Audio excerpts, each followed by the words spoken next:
Show, estamos no ar. Bom, beleza, gente? Então, só para deixar os registros formais aqui, assim como faremos também no outro workshop, a ideia aqui é que a gente tenha um espaço com o Benhur aqui, né? Uma grande fera, né, da WSS, mas principalmente da gigantesca Mercado Livre. Hoje está à frente aí do Mercado Livre na parte de segurança de aplicações, né? Um grande nome da área. É bom ter muita gente de casa aqui também, né? Então, o Strack aí está aparecendo com a camiseta da WSS, é nova, zero bala. Só quero deixar um recado inicial para todo mundo, então, para manter também o disclosure aí, né?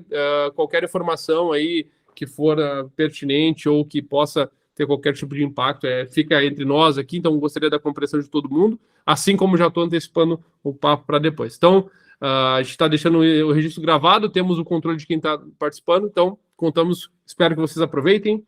E é isso, tá? Benhur, vou passar contigo aí, tu toca a ficha, tá?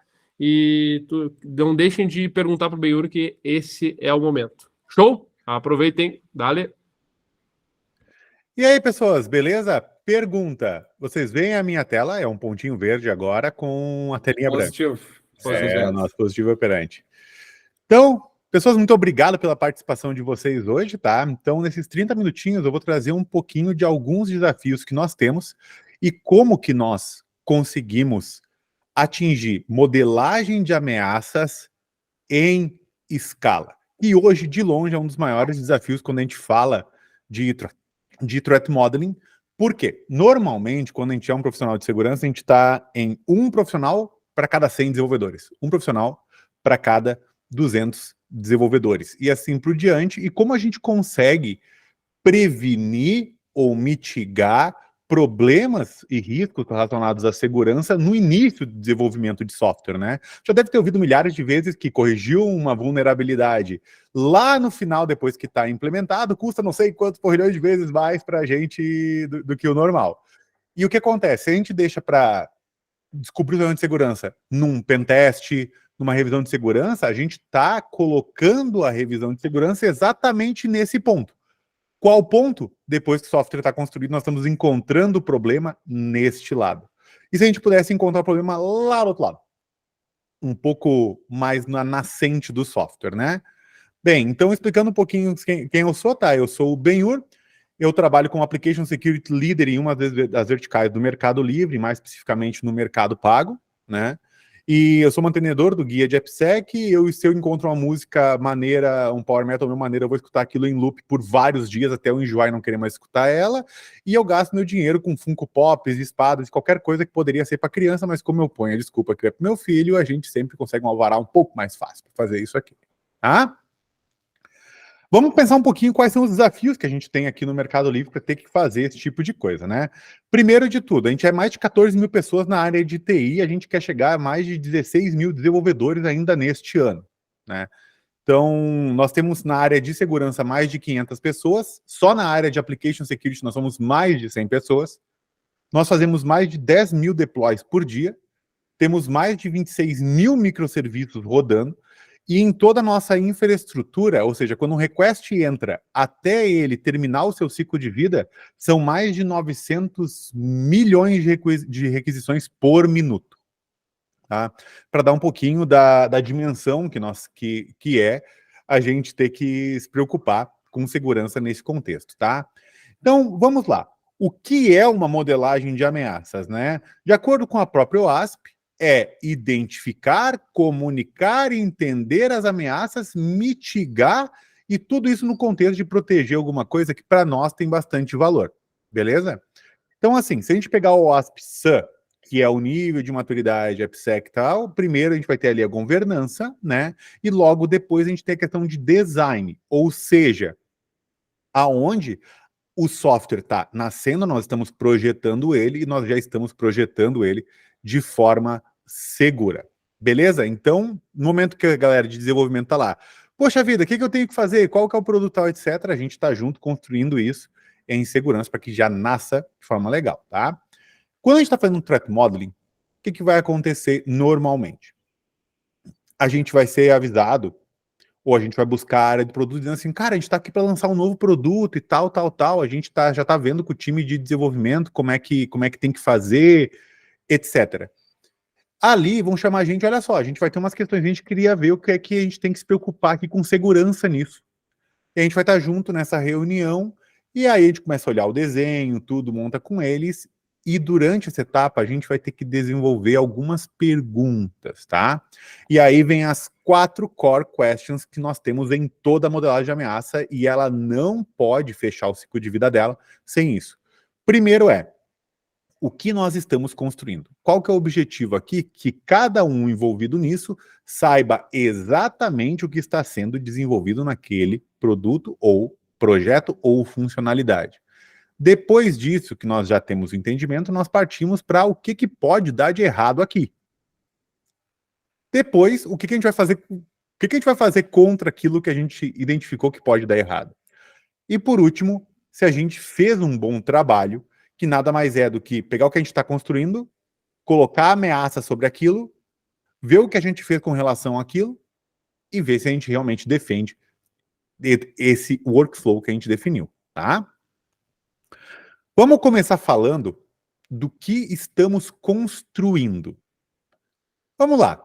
Um exemplo padrão. A gente resolveu aí ter um novo produto, que é o aluguel de carro por QR Code, né? Em vez de você chegar lá no lugar, botar um monte de documentação, esperar numa fila, falar com uma pessoa, etc., tu vai ter um aplicativo, o carro tá no estacionamento com QR Code, tu bipa, paga tudo pelo celular, ele já vai destravar o carro para ti automaticamente, tu já sai dirigindo, tá? Uma funcionalidade nova na nossa empresa aqui de aluguel de carros, tá? O que vai acontecer? Nós temos esse desenho, mas como que a gente consegue pensar que tipo de ameaças pode ter aqui? Primeiro de tudo, quando nós vamos desenhar como esse projeto vai ser construído, a gente precisa ter algumas coisas muito bem visíveis. Primeiro, quem é o ator? Quem são os atores que vão interagir com isso? Poxa, é um administrativo? É uma pessoa qualquer que baixou um aplicativo da Store lá e vai utilizar? É alguma pessoa que é da mecânica do carro? Quem é que vai acessar esse tipo de coisa? Depois de tudo, nós temos que ver quais são os processos que nós vamos passar nessa parte. O que é o processo? Poxa, tem uma leitura de QR Code, tem uma validação de QR Code, tem um envio de dados para a API, tem um armazenamento em algum lugar. Então, quais são todos os steps que vai passar esse produto? Depois, nós temos que entender quais que são os dados que nós estamos armazenando e aonde eles estão armazenados. Provavelmente, a gente vai ter que depender de alguma área externa, né? Por exemplo, poxa, essa tag do carro, é nós que estamos desenvolvendo ou é uma empresa terceira que criou esse produto e nós só estamos integrando ele na nossa solução? Ou foi a gente mesmo que desenvolveu, isso aqui não é externo? E depois de tudo, entender as fronteiras, os boundaries. Cara, o que está dentro da nossa rede? O que a gente está na internet? O que está em posse de uma outra empresa? O que está de posse da gente? Entender isso. Depois que a gente tem o produto ali definido, como a gente viu no slide anterior, e a gente entendeu esses processos, lá por tantas, em uma primeira rodada, talvez a gente tenha algo assim. Então, por exemplo, a gente separou aqui no seguinte: tudo que está no lado da internet, nesses quadradinhos vermelhinhos, tudo que é do lado da nossa rede, tudo que está do lado de uma rede, de um gateway de pagamento. Por quê? Digamos que nessa funcionalidade, essa parte da tag do carro não é a gente que desenvolveu, é uma empresa terceira que desenvolveu essa tecnologia para plugar nos carros, tal, etc. E eles nos deixa fazer isso como serviço. E agora a gente tem SDK. Ou pode ser que não seja uma outra empresa, pode ser que seja a nossa própria empresa, mas outra área, completamente separada da gente. A gente desenvolve aplicativo e tem uma outra área de car automation que está desenvolvendo essa SDK. E aí nós temos que fazer essa integração. Show de bola. E aí o que aconteceu? A gente começou a separar e viu que, poxa, o usuário ele vai escanear o QR Code, vai olhar a informação do carro, mas a informação do carro vai vir dessa API do carro, que é um cara externo, não é nosso. Vai fazer o pagamento, que é nosso. Vai enviar a requisição para o nosso back-end, aí, opa, já entrou na nossa infraestrutura aqui. Já entrou na nossa infraestrutura. Nós temos um ponto de entrada para a nossa infraestrutura. Vou validar os dados que o usuário mandou, vou salvar o aluguel do carro numa base de dados, vou processar o pagamento, E para processar o pagamento, dependo de um gateway de pagamento ou de um serviço terceiro nosso. Vou enviar aqui dentro essa requisição do pagamento, ou seja, estou saindo daqui da nossa infraestrutura para uma infraestrutura externa, um gateway de pagamento, que está dentro de uma rede de VPN. Show! Entre nós e o gateway de pagamento. Mas perceba que o gateway de pagamento às vezes pode ser assíncrono. Então, ele que vai enviar um request para a gente. Tá? Que nós recebemos o pagamento deles. Enquanto isso, o carinha está vendo lá, ó, olha, seu pagamento está em processamento. Depois que a gente recebeu o pagamento, a gente vai salvar os dados do pagamento e nós vamos desbloquear o carro. E aí, para desbloquear o carro, o que a gente vai fazer? A gente vai mandar um request para essa API de carro, dizendo, olha, desbloqueie o carro tal. O carro vai desbloquear e vai nos mandar uma informação. Olha, done, tá pronto, tá desbloqueado e já pode continuar utilizando. Então, em uma primeira conversa com o pessoal, a gente foi desenhando e entendendo quais são os processos que a gente precisa, quais são os passos que a gente passou, quais são os dados que a gente armazenou e por quê, quais são as entidades externas que a gente tem vínculo, etc. Até aqui, beleza? Show! Percebam que nós ainda estamos um profissional de AppSec, de desenvolvimento seguro, com o time de desenvolvimento conversando sobre isso. O que nós estamos falando de escala aqui? Zero, né? Eu dependo de uma pessoa vendo um projeto, vendo um produto e tal, e conversando com o time. A gente ainda não está falando de escala, né? Continuamos com o mesmo challenge ainda, tá? Bem, segunda coisa. Segunda pergunta. Depois que a gente desenhou e todo mundo teve entendimento, e aquele desenho pode ter um nível de detalhes que vocês quiserem, tá? Pode escrever o processo bem, cada processo bem em detalhe. Se tu já tem ideia de request e response, ou dos dados que vão ir e voltar, tu pode colocar bem. Como você quiser detalhar, melhor. O ideal é que, quanto mais detalhado, melhor. Mas é que todos tenham conhecimento, e não predição, muitas vezes, de tudo que vai acontecer, que às vezes não está claro, né? Beleza, o que pode dar de errado naquele desenho? E é aqui onde a gente começa a entender um pouco da ameaça nessa modelagem. E nós temos diversos tipos de metodologias para identificar ameaças. A mais comum que nós utilizamos hoje é o STRIDE, que é o quê? É uma sigla de spoofing, que tem o objetivo de quebrar a autenticidade. Ou seja, eu me passo por alguém que eu digo que eu não sou, eu tento usar um login de outra pessoa, eu tento usar um usuário anônimo, eu tento passar um parâmetro que diz que é outra entidade, não sou eu, etc. Eu tento me passar por outra pessoa ou sistema. Tá? Tampering. Eu tento modificar parâmetros, eu tento mudar um ID de endereço, eu tento mudar o ID do carro, porque às vezes, por exemplo, pensa assim, ó, eu estou bipando o QR Code lá no Opalinha, né, ou no outro carro um pouquinho mais barato, e eu mudo o ID do carro no QR Code para me liberar a Lamborghini. E eu paguei ali o Monza 94 usando uma Lamborghini, tá? Então, o que eu posso mudar aqui nessa interação que me leva a conseguir um recuo, quebrar a integridade do sistema? Poxa, cara, o cara fez uma locação, mas o carro foi outro. O cara pagou menos do que deveria. O cara mudou um parâmetro que acabou gerando uma cobrança para outro usuário, tá?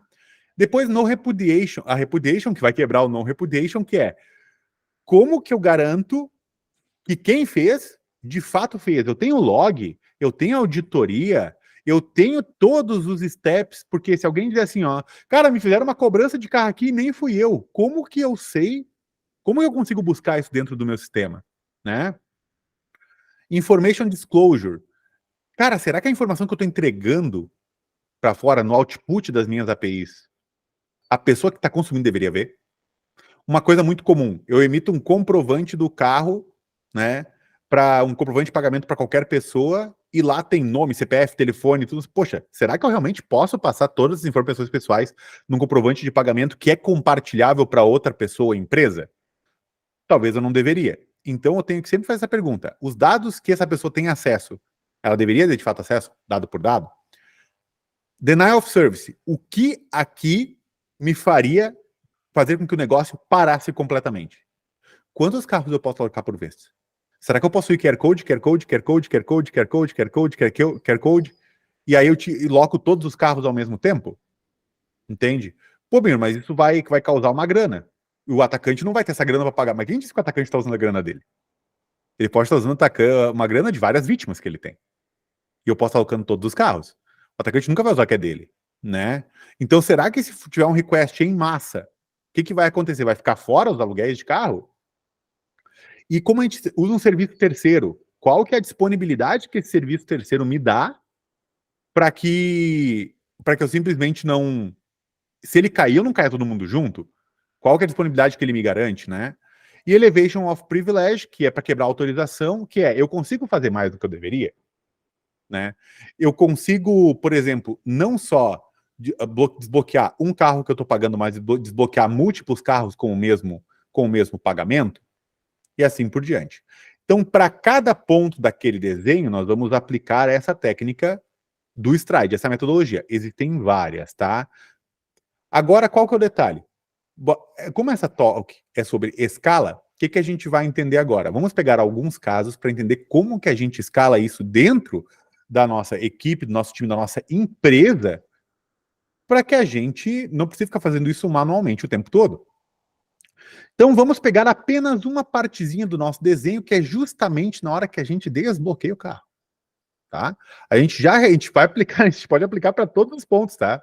Mas vamos pegar só essa partezinha aqui para entender algumas coisas e entender a escala, tá bom?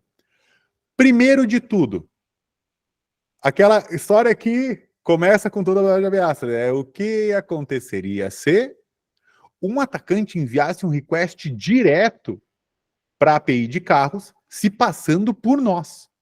Digamos que essa aí é uma API que está na rede externa, né? Via internet.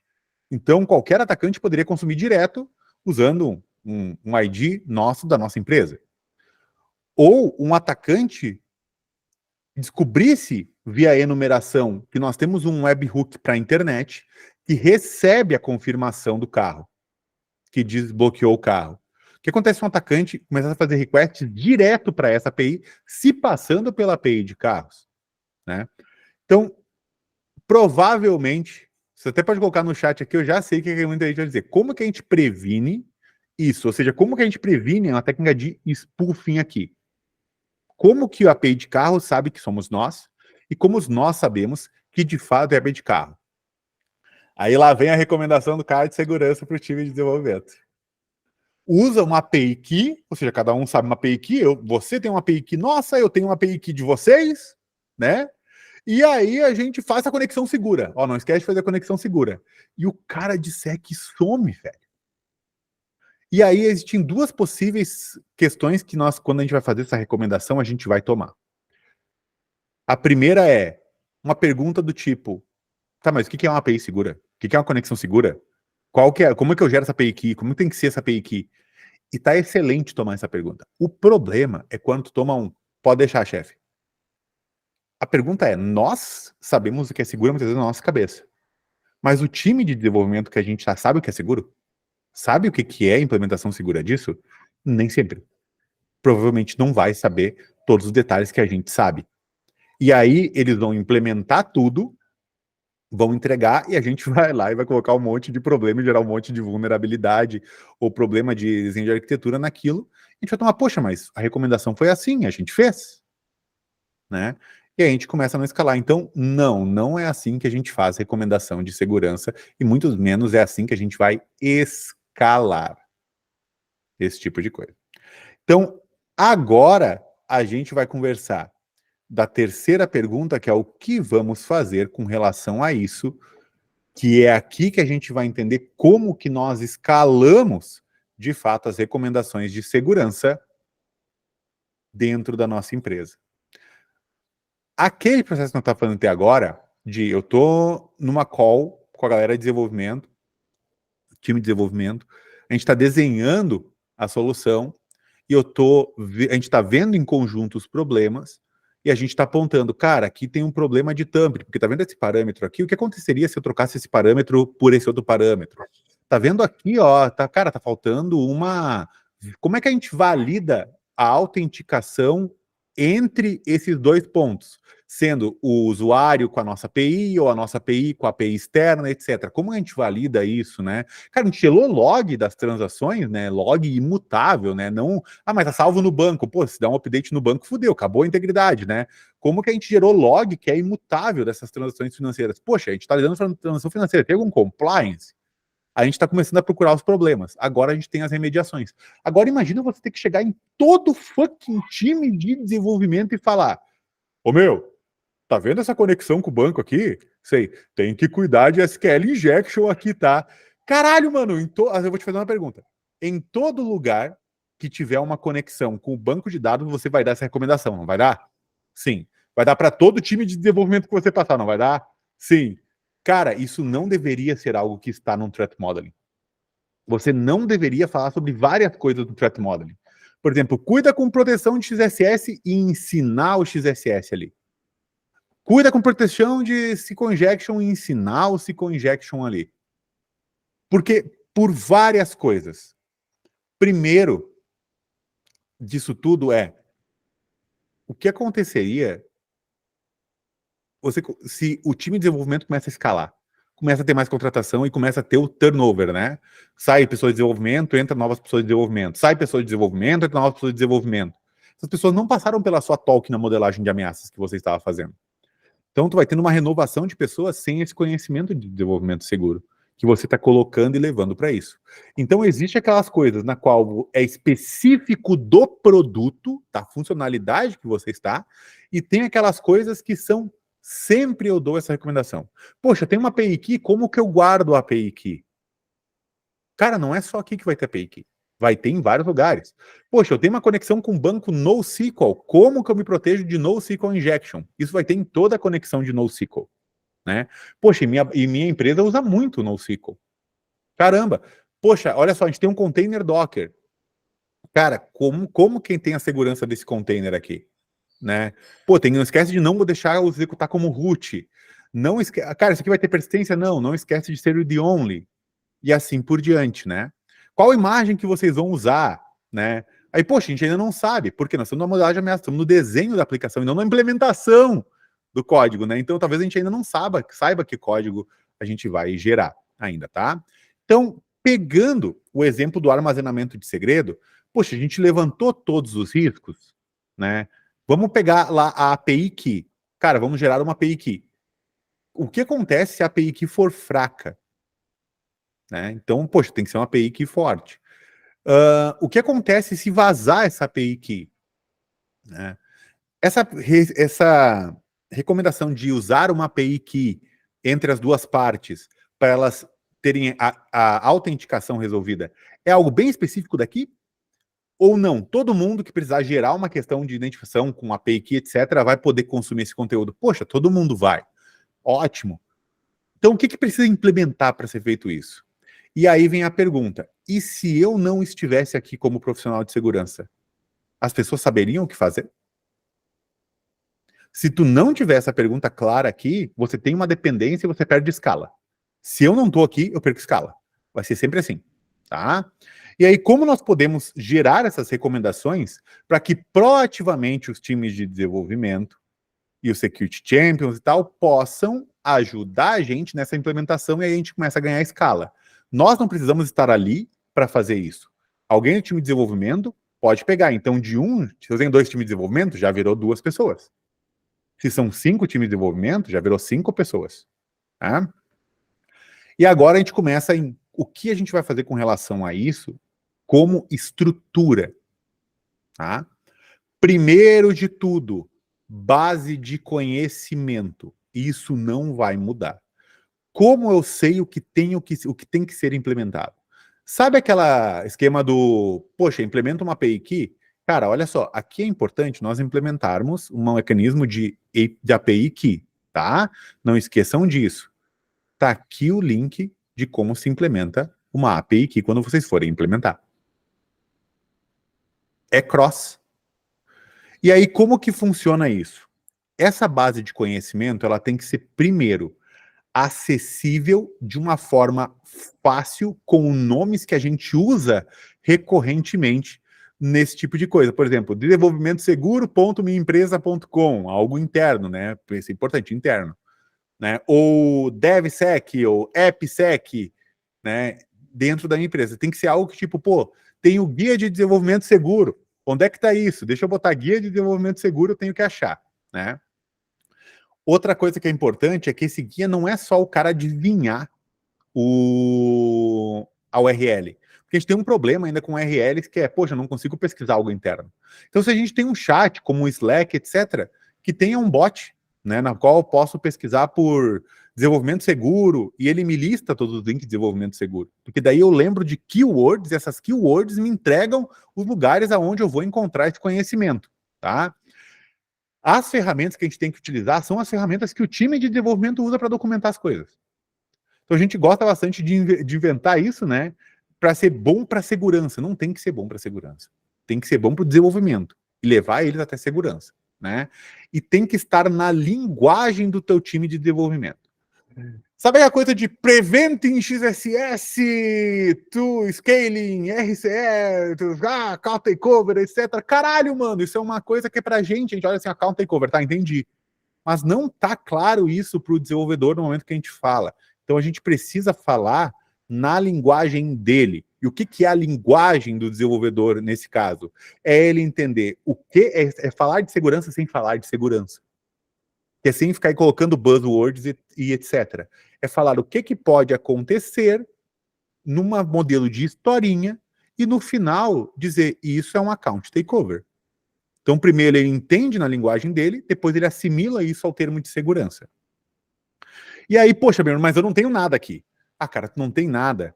Então tá bom. Existem aqui duas tools muito legais, que são o Docify e o Astro, para isso, acho show de bola, tá? Tem várias outras tools de wiki, só que qual que é o detalhe?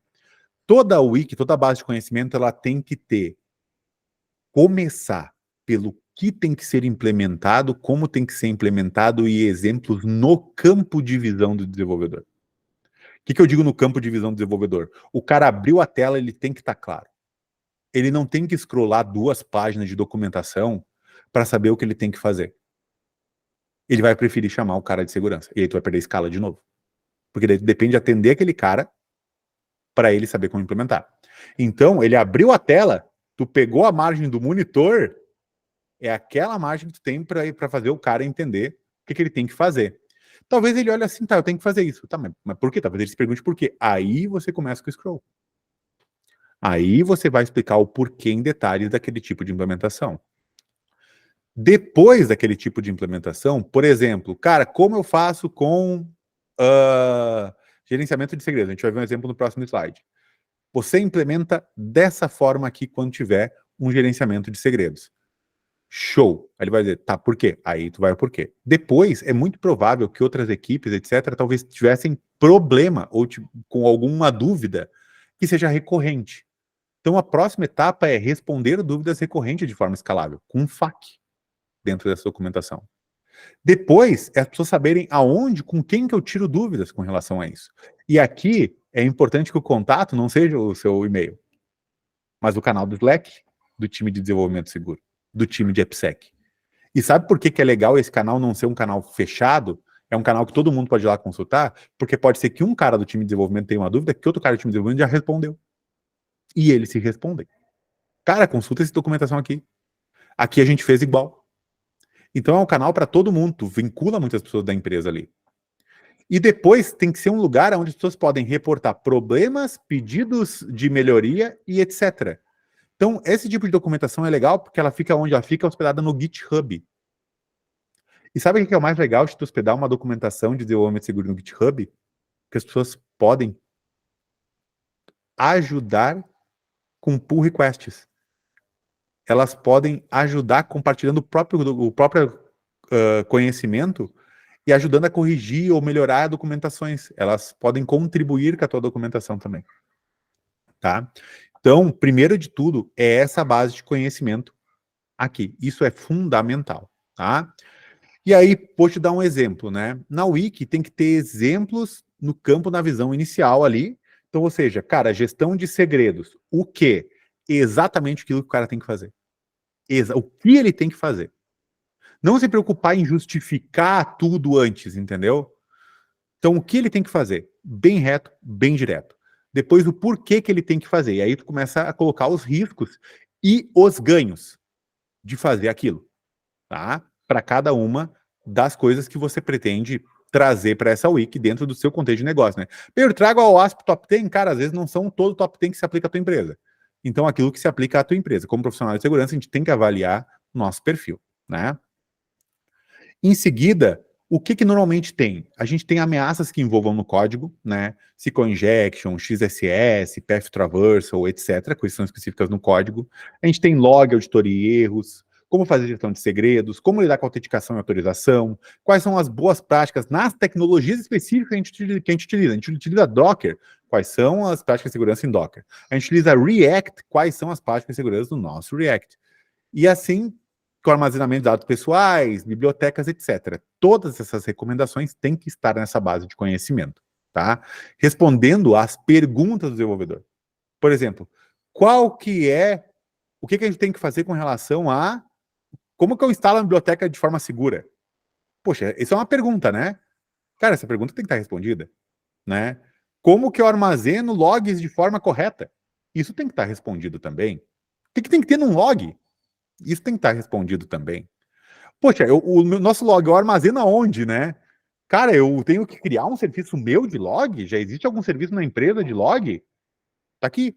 Cara, mas, bem, já existe uma área de desenvolvimento, SRE, DevOps, Platform, etc., que já tem o serviço de log. Então, a gente vai criar o nosso log de segurança? É óbvio que não. A gente vai trabalhar com o time de SRE, com o time de plataforma, com o time de DevOps, diretamente com eles e perguntar, cara, olha só, como é que tá me ensina como é que a gente está gerenciando logs aqui na empresa. Poxa, cara, é assim. E aí você descobre como funciona melhor a tua empresa.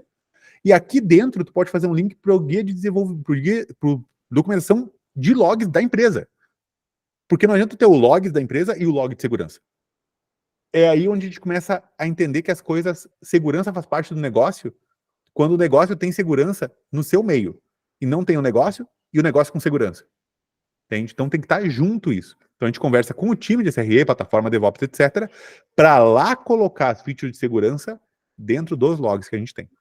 Beleza? É sempre assim, ó. Nós estamos trabalhando para o negócio, para o produto, para a empresa, e estamos embutindo a segurança necessária para viabilizar o produto, o negócio e a empresa. Né? E não criando features de segurança que são acopladas como simbiontes em vários lugares, tá? Então agora nós terminamos a quest nível 1. Essa é a primeira quest. Que é o quê? A gente está trabalhando, perceba que a gente está trabalhando na primeira área de governança em Education e Guidance. Trabalhando em Guidance. A gente tem uma base de conhecimento onde a gente pode recomendar para as pessoas cada um dos pontos que a gente está mitigando. Em cada um do nosso desenho. Poxa, cara, aqui tem que cuidar com SQL Injection, tá? Tá aqui o linkzinho da nossa base de conhecimento sobre SQL Injection aqui dentro, que a gente pode colocar o que quiser lá. Beleza? E aí a gente pode se preocupar com os problemas daquele produto bem específico. E a gente separa o que a gente escala e o que a gente não escala dentro disso, tá? Ok, vamos para o nível 2. Dala, me ajuda com o tempo disponível. Eu ia mesmo comentar, se puder dar um gás aí, porque... Vamos dar um gás, então. Segundo nível, Security Defaults. Uma vez que eu tenho as coisas, uma base no lugar onde as pessoas podem comentar, como que eu posso fazer com que a única implementação possível seja a implementação segura? Né? Então, essa é o melhor, porque aqui a gente vai ganhar o quê? Pô, eu tenho que pegar um Docker e tomar uma série de decisões de segurança. Por que eu já não tenho uma imagem Docker segura? E aí a única imagem que eu uso é a segura, né? Então aqui como é que funciona? Definir Security Standards é definir recomendações e padrões de implementação de forma segura, de forma que a única forma a seguir seja a forma mais segura.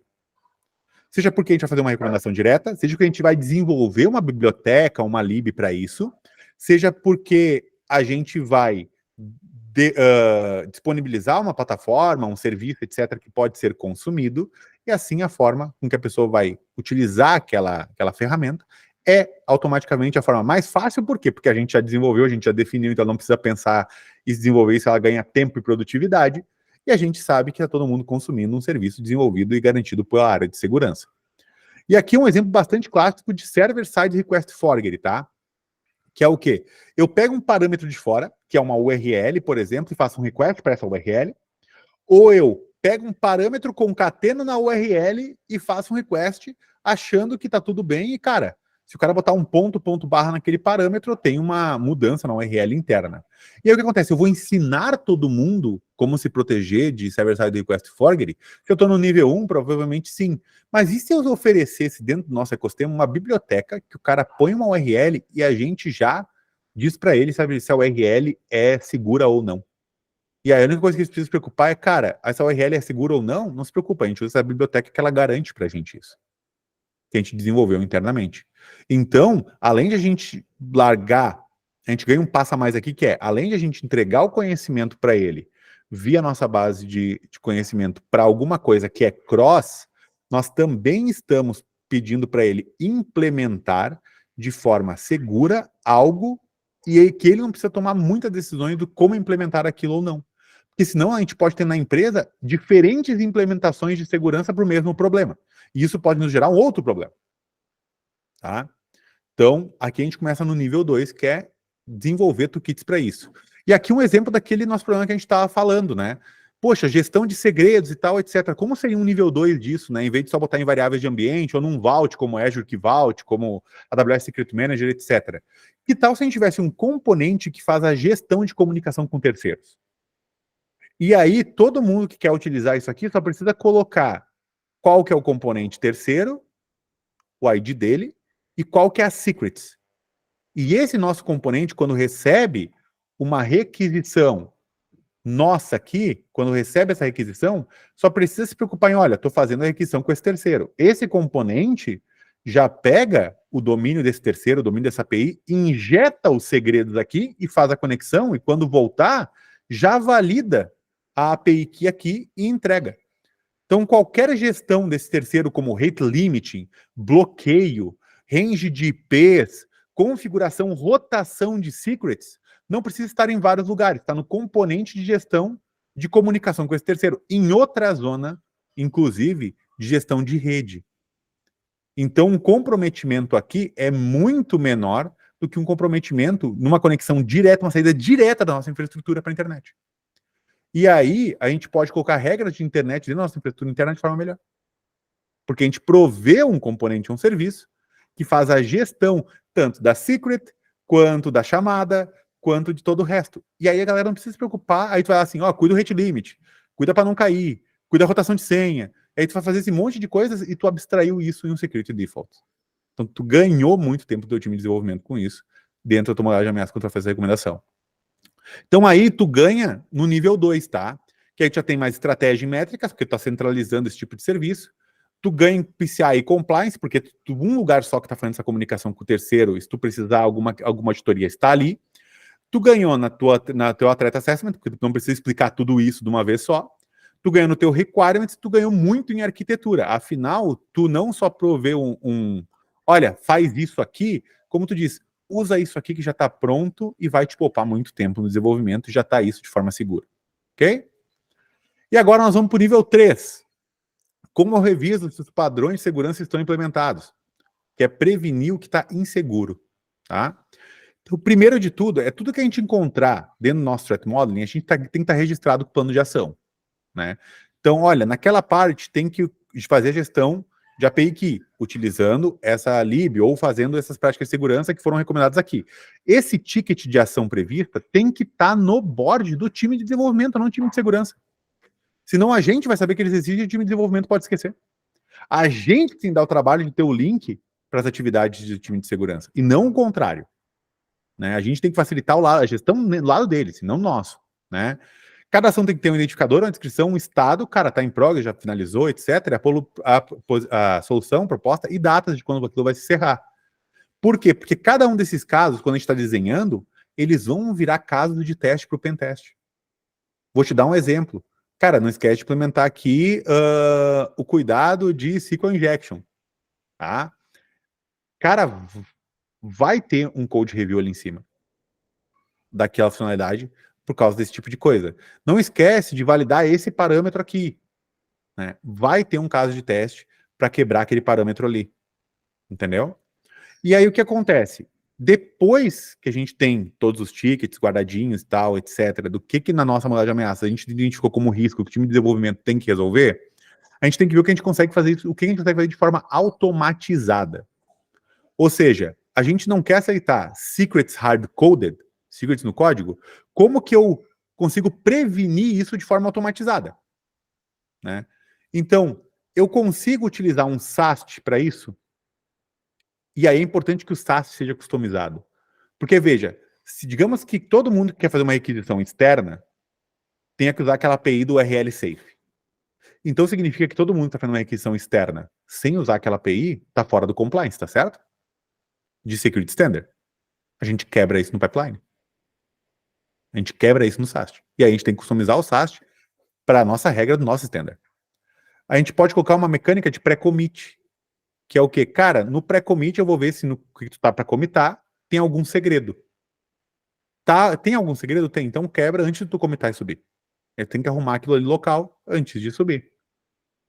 E tu tem toda a documentação do teu security standards para aquilo que tu gerou. E o que é mais importante, awareness. Ou seja, sem treinamento tu não escala. Tá? As pessoas têm que saber o que tem que fazer. E aí o teu treinamento vai ser baseado no quê? No teu security standards, na tua base de conhecimento. O teu treinamento tem que ser baseado naquilo. Eles não podem ser duas coisas separadas. Elas têm que ser consistentes. Né? Quando a pessoa está fazendo onboarding, ou seja, quando eu estou contratando uma nova pessoa, o treinamento de desenvolvimento seguro tem que estar lá como uma atividade de onboarding. Só que qual que é o detalhe? Normalmente a gente coloca o quê? Faz o treinamento de desenvolvimento seguro, preenche o questionário, se tu não passar no questionário, tu não passa no onboarding. Fica marcado, a gente sempre penaliza a pessoa. Então por que a gente não muda essa estratégia e não faz o seguinte, ó, pega uma pequena verbinha e diz assim, olha, todo mundo esse ano que fizer o onboarding ou fizer o treinamento de desenvolvimento seguro, vai ganhar um número de sorteio. No final do ano, nós vamos sortear um smartphone para esses números de sorteio. Em todo mundo que fechar bem o desenvolvimento seguro. Tem uma verba especificamente limitada, você gerou um valor específico para todo mundo, e a pessoa tem um porquê fazer aquilo. E ela vai fazer o treinamento de desenvolvimento seguro visando, tipo, poxa, é bom aprender isso. E não é, se eu não fizer, eu vou ser bloqueado o meu usuário depois. Entendeu? Nem que seja. Mas o detalhe é, eu tô levando ele a fazer algo que ele vai ganhar com aquilo. Ele vai ganhar na carreira dele, pelo conhecimento e desenvolvimento, e ele vai ganhar algo, cara, uma premiação, muito obrigado. Que é aqui que tu começa a identificar, de fato, os security champions da tua empresa. Você primeiro trabalhou com segurança com relação a eles, e depois eles que vão identificando. Não é chegar e dizer, cara, tu é um security champion. Boa sorte pra ti. E assim a gente vai andando, tá? Pessoas, estou fechando o meu horário aqui.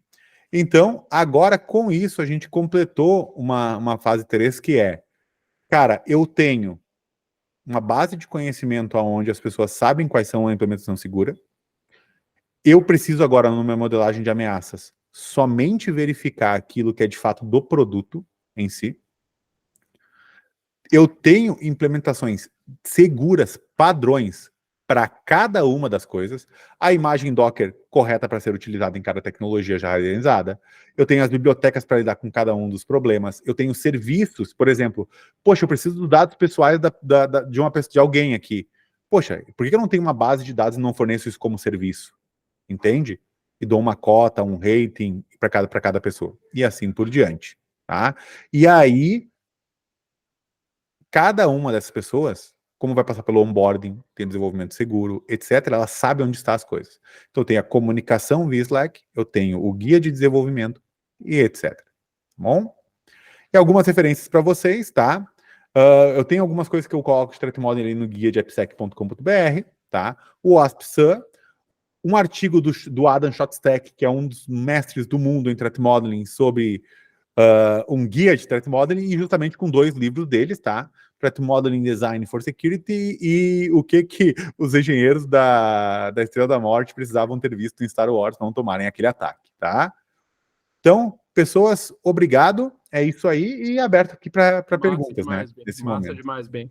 Show de bola. Estendemos um pouco aí, mas foi de grande valia, porque é sempre bom te ouvir. Bem, Eu vou fazer o seguinte, eu vou deixar que o pessoal possa descrever aí depois num outro momento para as dúvidas, para a gente poder direcionar lá, que agora tem a palestra do Nick agora às 13, tá? Então, gente, bem, muito obrigado, óbvio, né, não só a ti, mas ao Mercado Livre, né, que também te permitiu falar sobre isso, então acho que trouxe muitas informações interessantes, e gente, quem está acompanhando aqui, né, baita aula mesmo, né, Júlio? Quem está acompanhando pode escrever Benhur ali, escreve, acompanha o Guia de AppSec, né, óbvio, o canal do YouTube, tudo que dá, e eu vou pedir para todo mundo, voltamos lá para o YouTube, que agora a gente vai com o Nick Zuko também, uma pauleira para falar de Jogos Infinitos. Bora! Valeu, bem. Valeu, pessoas! Até mais. Até mais.